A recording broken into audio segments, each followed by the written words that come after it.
হজ পালনের উদ্দেশ্যে সৌদি আরবে রওনা দিয়েছিলেন লিবীয় যুবক আমের মাহাদি মনসুর আল কাজাসফি। কিন্তু যাত্রা শুরুর মুহূর্তেই ঘটে গেল এক অবিশ্বাস্য ঘটনা, যা হয়ে উঠেছে আল্লাহর কুদরতের এক জীবন্ত দৃষ্টান্ত। ইতিমধ্যেই সামাজিক যোগাযোগ মাধ্যমে আলোচনার কেন্দ্রবিন্দুতে পরিণত হয়েছে এই ঘটনা। 2 দিন আগের কথা, ঘড়ির কাঁটায় ঠিক 12টা দুপুরে হজ ফ্লাইটের নির্ধারিত সময়। আমির ছিলেন তার দলের সর্বশেষ হজযাত্রী। তিনি মিশর হয়ে সৌদি যাওয়ার জন্য ত্রিপলি বিমানবন্দরে পৌঁছান। কিন্তু এয়ারপোর্টে পৌঁছানোর পরই নিরাপত্তা কর্মকর্তারা তাকে জানান তার পাসপোর্ট সংক্রান্ত একটি সিকিউরিটি ইস্যু দেখা দিয়েছে, যার কারণে তিনি প্লেনে উঠতে পারবেন না।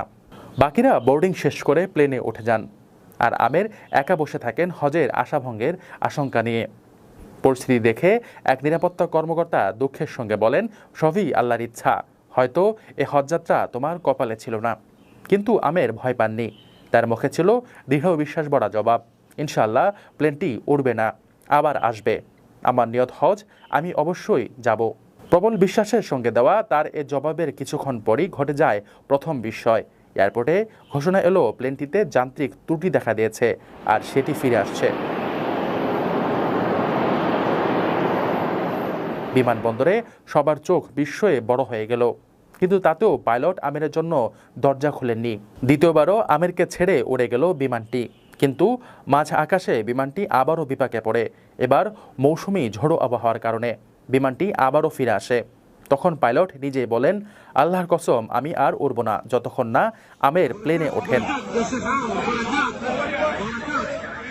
অবশেষে বিমানের দরজা খুলে দেওয়া হয় শুধু আমেরের জন্য, আর তিনি উঠে পড়েন সেই বিমানে। সৌদি পৌঁছে আমের মাহাদি মনসুর আল কাজাসফি নামে ভাগ্যবান এ যুবক একটি ভিডিও বার্তায় বলেন, আমার আনন্দ ভাষায় প্রকাশযোগ্য নয়, আল্লাহ তার কুদরত দেখিয়েছেন।